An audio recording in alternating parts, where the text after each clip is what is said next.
Hey guys, welcome back to TigeraGitana. My name is Abby and today we're going to be doing the weekly chakra healing video. I'm going to get right into it because there's a lot of stuff going on this week. Not necessarily bad or anything, I just feel like there's a lot of stuff going on this week. Bottom of the deck is the Ace of Cups and the Page of Pentacles. This Virgo stellium I feel like has been very good for some people. And is very good for some people. Other people are really stuck in their heads right now, is what I'm getting on the other hand. But let's just get started.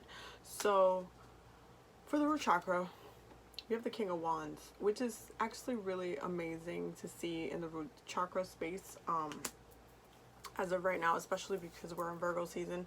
Anytime the sun is in an earth sign, it does tend to ground people a little bit more, and just kind of highlights that root chakra energy because it's earth energy. So with the King of Wands and the root chakra, especially because this is like fire, but this is about taking a hold of our journey and really like, what are we solidifying on? What are we grounding ourselves in? What is it that we've chosen to move towards in life? What is it that we want to highlight, to celebrate, to look back and see, okay, you know, this is where I've come from Aries season, this is where I've been from Leo season, this is how I've progressed throughout all of these other seasons, this is where I am right now, this is a point to which I have chosen my journey over anything else that's been in the way, whether you had to leave a job, whether you had to leave a romantical situation, where you had to leave like a friendship, whether you had to leave school or go back to school or something of the sort. This is just about taking your journey and like saying, okay, grasping you, not letting you go this time, reevaluating, really checking where I'm going next, really kind of feeling in control. So I really like this for the root chakra for us this week. And it really speaks through through the rest of the reading. There's a lot of grounding that's happening. It is helping us address our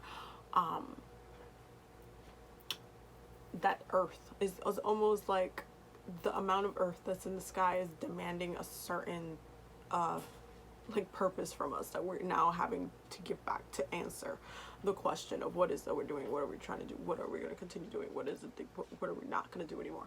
So there's just a lot of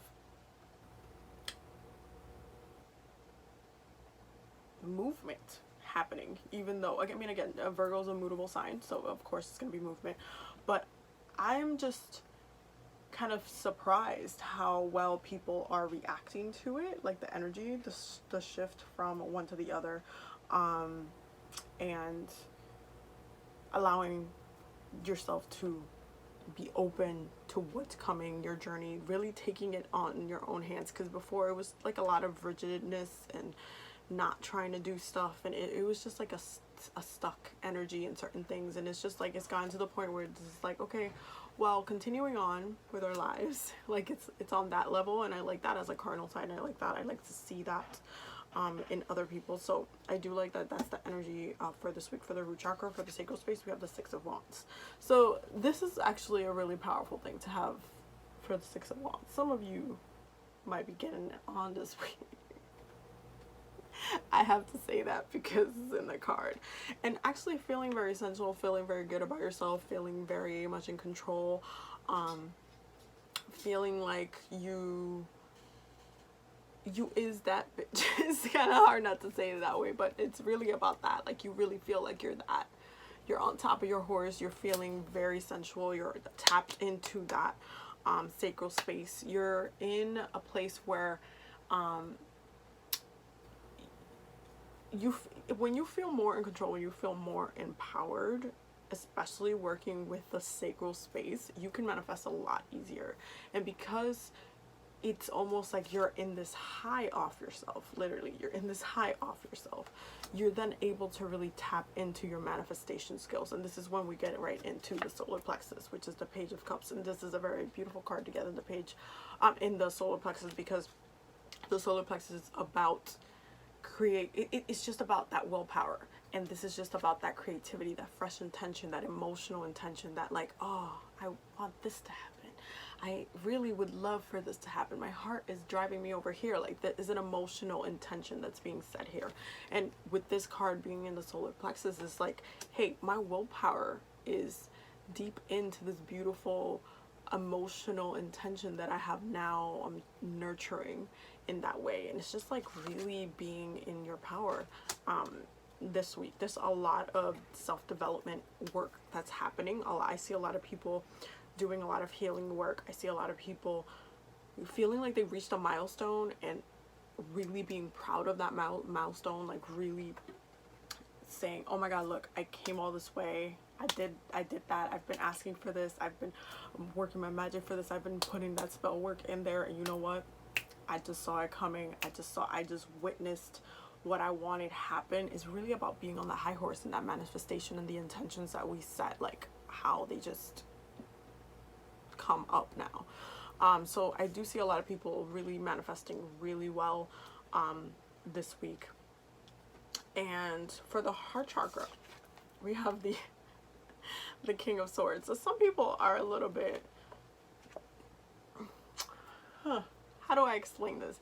Some people are a little bit on the detached side emotionally. Some people might just be very, or some people are mastering the smooth level of talking and are just like on their A game when it comes to being smooth, because the King of Swords knows how to use his words, trust. So with all of these king vibes in here, there's a lot of empowerment energy. And so in the heart space, it's just with the King of Swords, it's just like you're either being very detached, because remember that air energy, it goes both ways. It can be social, or it could be like, I need my space. So you're either in the other side of the spectrum.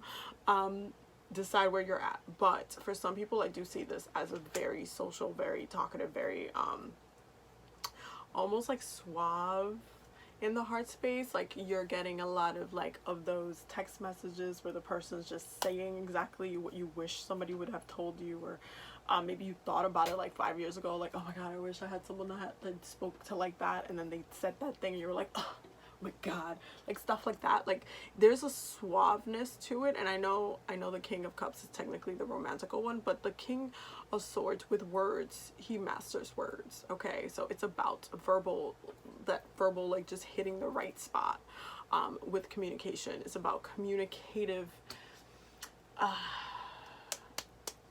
it's really not about not being stagnant with your words, and really being, it's almost like the air sign placement. So for example, I have Venus in Aquarius, my girlfriend has Venus in Gemini. And yes, I do have my moon in Gemini, so she just always ends up, you see how that works, that conjunction right there is just so beautiful. Anyway, so when it comes to air, the ways air signs love, yes, we do have our detached moments, but the best way I can explain this to you, I have so many examples, I don't even know which one to pick. But recently, so for like the past 3 months, my girlfriend had bought tickets to Izu, which is this music festival, which is just passed yesterday. And she's just been saying this whole entire time how she's gonna go ghost, and she's gonna be out, she's gonna be dancing, she's gonna break her neck, she's gonna be smoking things, she's gonna be doing things, and all these things. And I'm just like, can you just let me know you're alive? Just make sure you text me or something, or give me your friend's number so I can make sure you're alive, because I need to make sure you're alive. Thanks. And this whole time she's like, no, I'm a grown-ass woman, all this shit. And then the time comes for the festival. Not only does she send me her friend's number, but then she calls me every single day, including from the festival, just to be like, I love you, I wish you were here. Like literally every 3 hours. And I'm just like,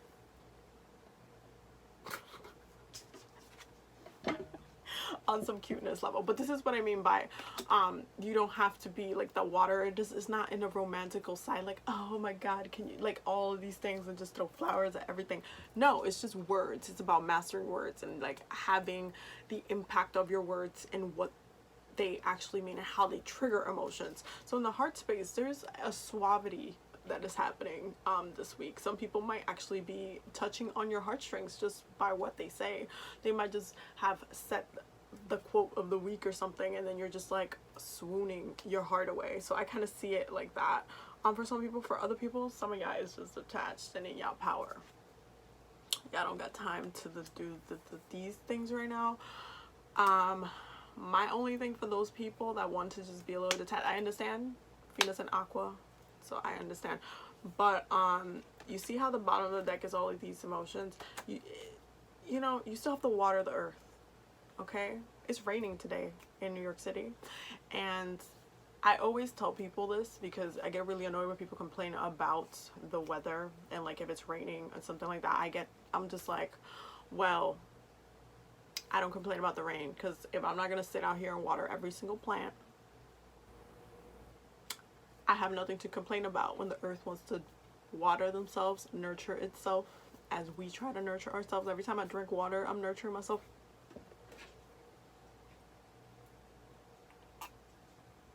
It's the same thing. So the earth needs to take time for itself to be like, okay, I'm thirsty.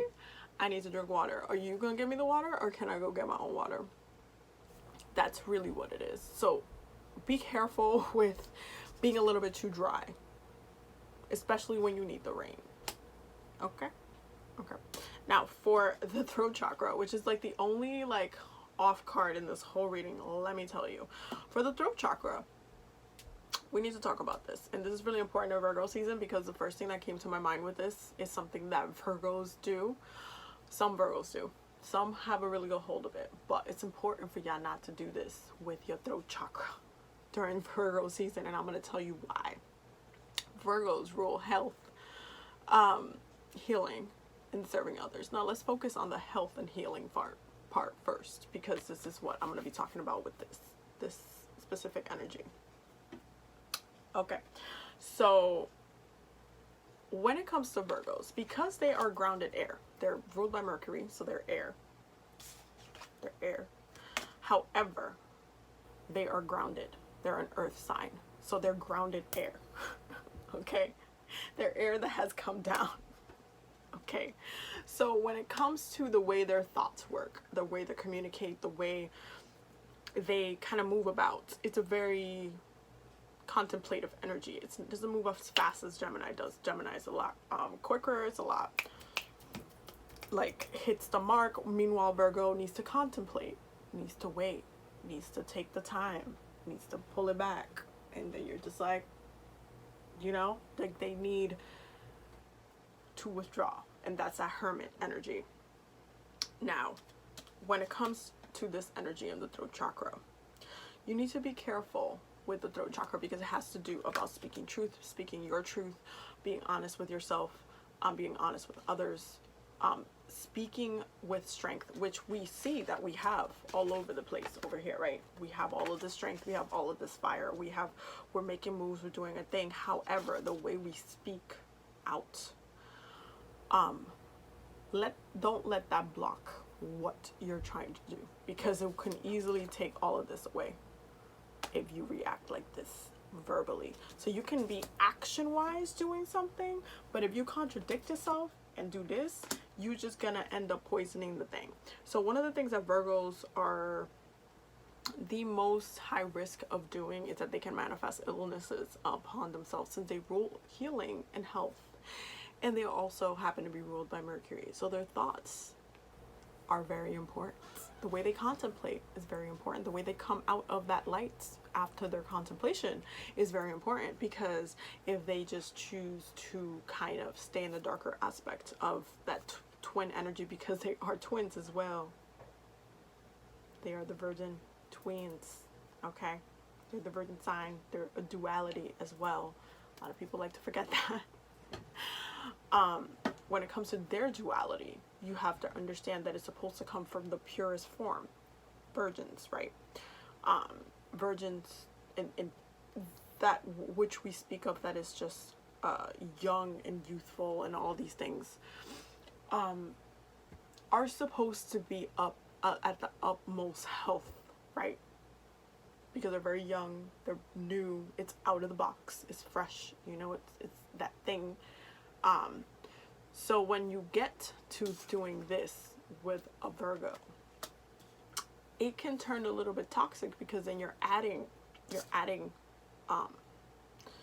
a level of, it's almost like a virus, whether it be mental or not, almost like a virus to the mind, which then emotionally manifests things that you do not want to manifest. So when it comes to your voice in Virgo season, you need to be you need to be on your A game. Anytime it's in a Mercury ruled planet, you need to be very careful what you say. Remember, this is stellium in Virgo. What you say matters. The things that you how you talk about yourself matters. How you take care of your body matters. Your daily routines and habits, what you're putting in your body, how you feel about yourself, your self-love and your self-care practice matters. Because when you're just kind of saying like let's say you're making moves here and there, but you're like, oh man, but I'm so fat, like I feel so like gross, I'm so nasty, I'm so this and that. How is that message going to be received with your body? Because your mind, remember, Virgo is grounded air, so your mind is grounded in this physical form, and you just told it that is gross and disgusting. And so how are you going to feel afterwards? Is that nourishing? Is your voice nourishing you? And that's what you need to answer for this week and through Virgo season. Please, just, is your voice nourishing you? Nourishing you? And if it's not, how are you going to change that? Because Virgo, they rule the mundane. They rule the everyday routine. So if you turn whatever words and whatever thing you say to yourself will become a routine. And this is what I'm saying. Your words matter, especially during Virgo season, because they rule health and healing. And your health and healing routine is not always like, I'm gonna get a Reiki session or whatever. It looks like a daily thing. What you choose to put in your body, how you work out, if you work out or not, all of these things matter. Okay, that's all I'm gonna say for the throat chakra. Okay, that was it. Now, for the third eye, we have the Page of Swords. So ultimately, again, as far as words mattering, you also have a lot of messages coming in through there's a lot that is coming in different ways for some people. A lot of people are getting dreams. A lot of people are doing a lot of meditation work. There's a lot happening. A lot of people are getting messages from the ancestors, from spirit. It's just all coming in at once, but there's a lot of new messages coming in as far as moving forward and what's coming. There's a lot of new, fresh messages. You're like, it's not like something that you've been dealing with for a while. It's more like, okay, this is new. This is a new thing that I need to address. This is a new. It's just, think of it as something like the next step. It's pretty much on its way. You're getting prepped for it. So keep that in mind. For the solar, I'm like getting a lot. Okay, so for the crown chakra, we have the Queen of Pentacles. And it's interesting that the Queen of Pentacles is in the crown chakra, because you know it's ruled by air. So there's just like a lot of stuff going on through the heart and this kind of duality here in the root chakra. But this is actually a beautiful thing to get for the crown chakra, especially being with all the earth in the sky right now in the stellium. And the Queen of Pentacles, and this is also the card of Capricorn, as you see this goat right here. The Queen of Pentacles is actually a very powerful woman, because she nurtures herself in a way that she's just enjoying the hell out of her life. And this is really the goal of Virgo. The goal of any earth sign really is just to be in a really good stable place, enjoy the fruits of your labor, chill, and like, I'm just having a great time out here, you know what I'm saying? So there is just like that energy of being grounded in all of the wonderful things that have come to pass and that they have, but also how they're able to plant themselves, how they're able to grow from different things. It's just kind of like, oh, I'm really good at this. I'm really good at this life thing. I got it. I'm just gotten to the point where I'm really good at this life thing, or adulting, as some people like to call it. But it is a very beautiful energy, because especially if you look at this, there's a lot of fire and there's a lot of will. But what this transpires to is this, because you get to see your willpower manifesting in the physical realm, and there is a connection there with your higher self in the crown chakra space, as far as being more aligned to who you are supposed to be, but on earth, but being grounded in that, in who you actually are. So it's the reading for this week is actually very beautiful. And definitely meditate on the chakras, especially that, like, the way I do it is that I go through each one of my chakras and I check up on myself and I see which one is the one that and usually I can tell without even doing it. But for those who don't, like, especially don't have a Reiki certification or something like that, you definitely just go through, feel out your vibe, see how you're feeling, and whichever chakra is like really standing out for you, then focus on that, focus on the message for this week on that one, and try to do some work on it this week, because it's not a bad week, it's just some little tweaking that we need to do for the most part. Anyway, I will see you guys in the next video. Also, announcement time, I am going to be having a live on the fall equinox on YouTube. This was going to be a lot of fun, and there is a giveaway going on my Patreon, and the winner will be announced on the 27th. I believe that's the date for it, the 27th. So definitely make sure you check out my Patreon, because we're still growing over there. And yeah, don't forget to subscribe, and I'll see you guys in the next video. Bye.